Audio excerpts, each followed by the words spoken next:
Welcome back to Ride JBI. My name is Anthony, and to my left is, of course, JB. And in today's video, we're going to talk about taking delivery of the all-new 2025 Triumph TF450-RC edition.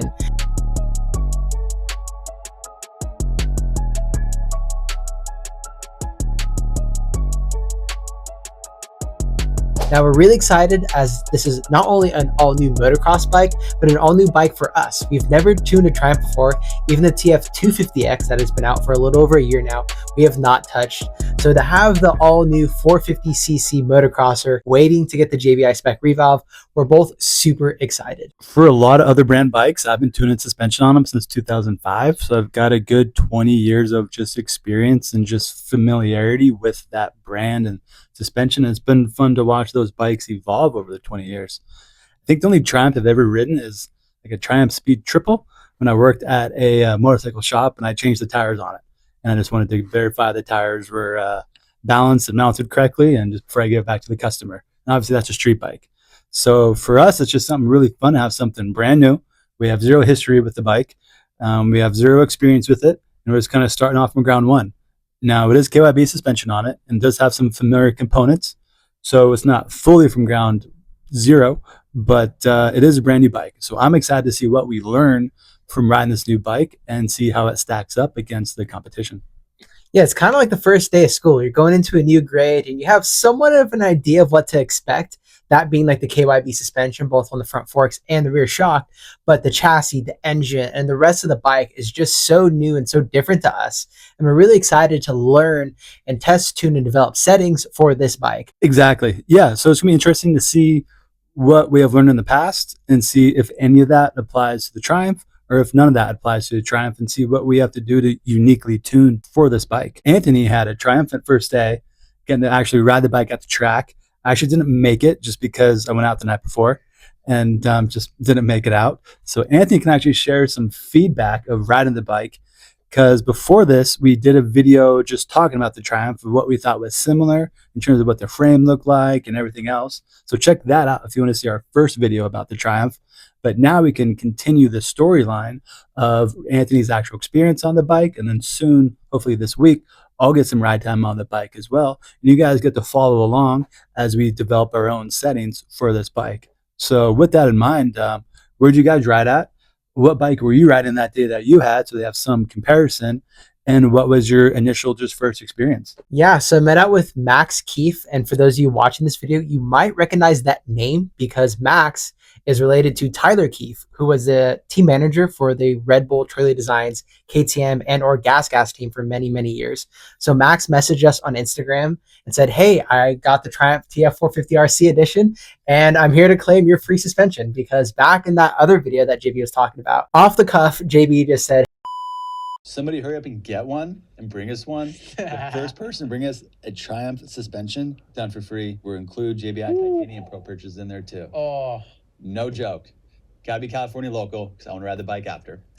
oh wow. Well, or just bring the bike out of state, but we ride it afterwards. Max was kind enough to meet me out at Paris Raceway the following day after he took delivery of his personal bike. He went out on the vet track first and just really kind of broke the bike in, and he came back in with a huge smile on his face. He was just like, man, I've ridden Yamahas for quite some time now, and this is my first non-Japanese bike. And I was just super stoked on how the bike handled. Not just the chassis, but the suspension and the power is what he really took a liking to. How he could really ride it. After he started doing like the first, second moto, he's really getting into the throttle a little bit. But then he was also like, I can ride it, but it's really controllable. It's not necessarily like super flat or lackadaisical off the bottom end. But I could really get into the power, and it's not going to rip my arms off, which is nice because with 450s, there's always that fine line. There's either like it's really too fast and a powerhouse, which would be like the YZ450F. On the opposite side of that would be like the KX450, where it's very lethargic feeling off the bottom end, and you want more. You own that bike. Which I own that bike, so I would know. I got to hop on the bike as well, and I had very similar thoughts to Max as far as the power, the chassis, and the suspension. To me, what really stood out is the lack of engine braking. Just rolling through the pits, it almost felt like I had the clutch fully engaged and I was just coasting, like there was no engine braking whatsoever. Now, Max told me that he was in the RC4 map, so I'm not too sure where that lies. in comparison to like the standard map. Exiting the corners, the power was nice. It was pretty connected to the rear wheel. I did feel like it was a little flat down low, but that could be fixed with just a little squirt of the clutch, and then you're back in the revs and the meat of the power. It almost had like a 350-ish kind of feel to it, where it didn't have that heavy like 450, a lot of power and inertia hitting out of the corner when you snap onto the throttle. So I could really just kind of get that nice roll-on feel and then use the throttle later on down the straightaway to hop over bumps or clear a jump, which is really nice. Moving on to the suspension, and I'll wrap this up.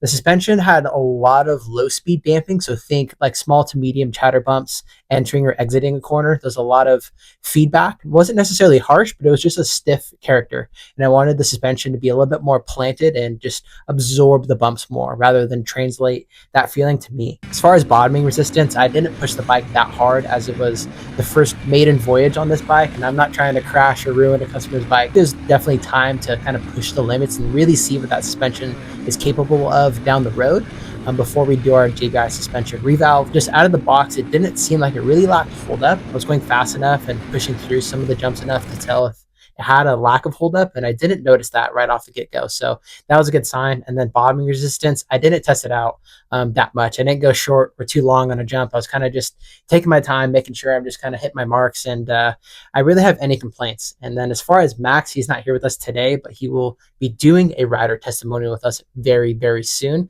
He said he went to flat on one of the doubles in the main track, and he had no tire rub on either the front fender or the rear fender. The stock spring rates, which we will get into in just a second, were bang on for his weight out of the box. So that has something to say for Triumph. It seems like they're really just nailing it for the targeted weight range of like 180, 185 pound rider. I think Triumph is off to a really good start with this all new 450 RC edition. One thing that you had told me about, I just want to touch on real quick, was how on the KTMs, we've gotten them way better. But when we were testing our friend Tom's CRF 250R Works Edition bike, we both forgot just how well the Japanese bikes track as you come out of a corner, specifically the rear wheel and how the shock feels.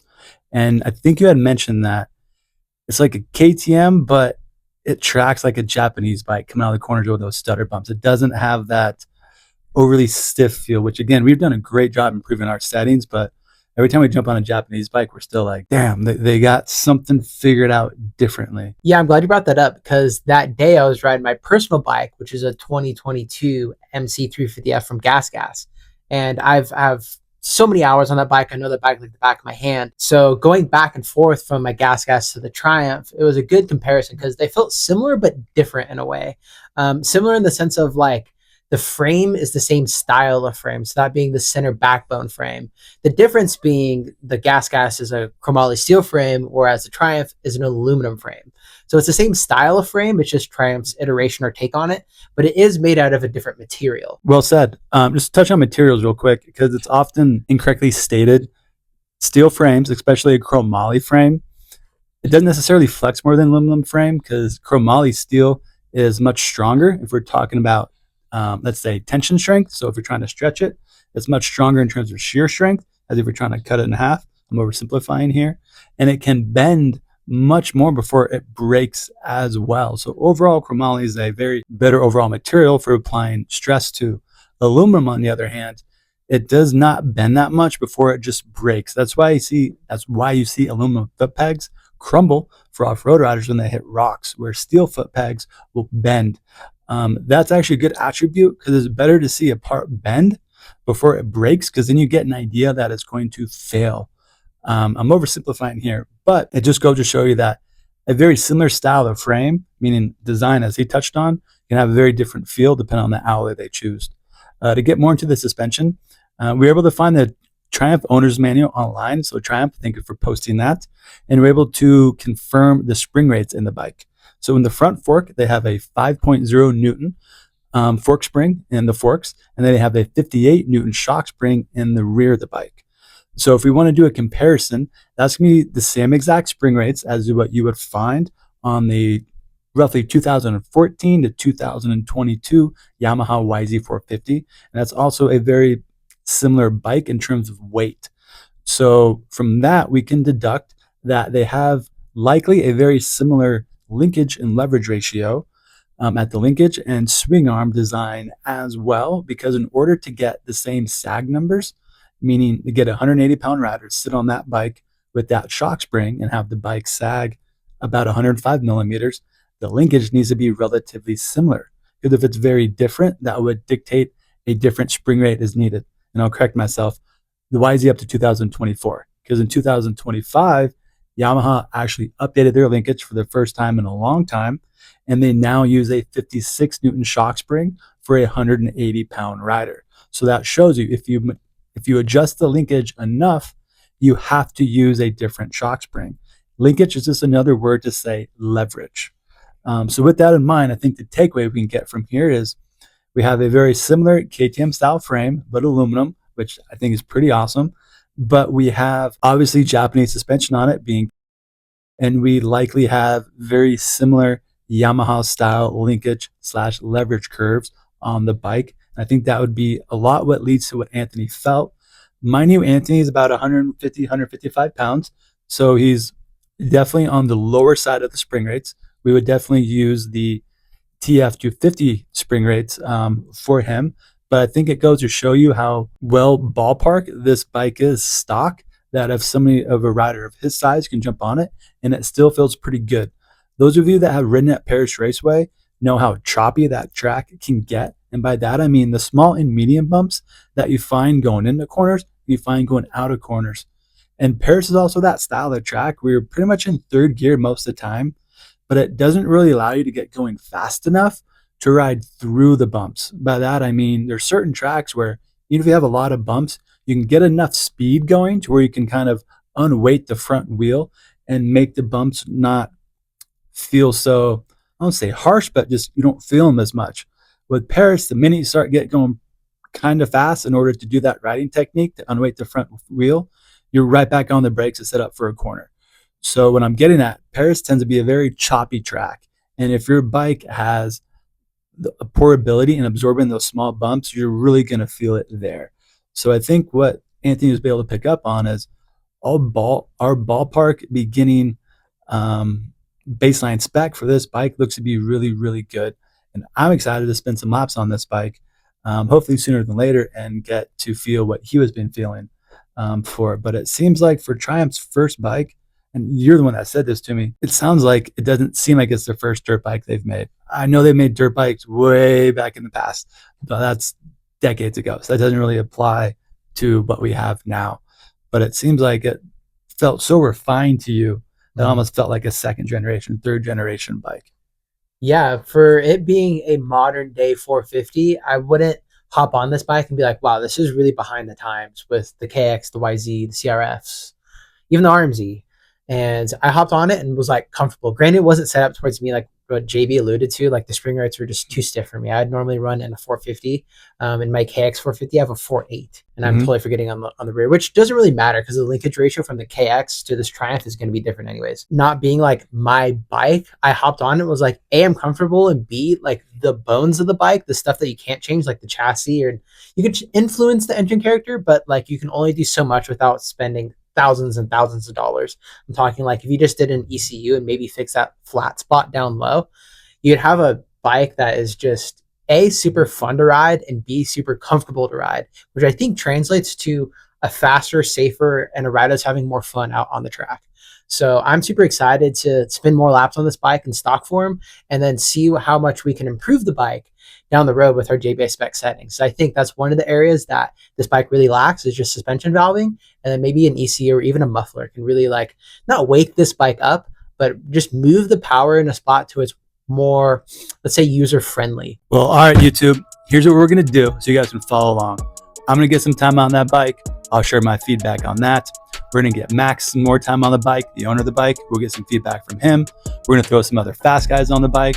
We're going to find some tall guys on it. So what I'm getting at, instead of just getting your feedback from one person, you're going to get feedback from many people. Because what we have learned, the bigger sample size of riders we can get feedback from, the better our settings are going to be, and the easier it will be for you to relate what we're doing, the different riders we work with. We love that there's many other test riders and outlets out there sharing their opinion, but we've relearned we need to share more than just one person's opinion. So this will be coming out over the next couple months. It's not gonna be something we get done in a week, because doing good work takes time on our part because we're very incremental about how we go about things. So again, the first step we're going to do is get me some time on that new bike. We'll link up with Max again. We'll pull the suspension apart, map out all the valving, see what the stock valving is, and then based on what I find, I'm going to make some very choice and precise decisions on what I want to modify. We'll bolt it back on the bike, we'll go ride it, and then we'll share through what we got, and then we'll start picking up some more people to jump on that bike as well, so that you guys can follow along exactly how we go about developing our JBI specs for this new Triumph 450 RC edition.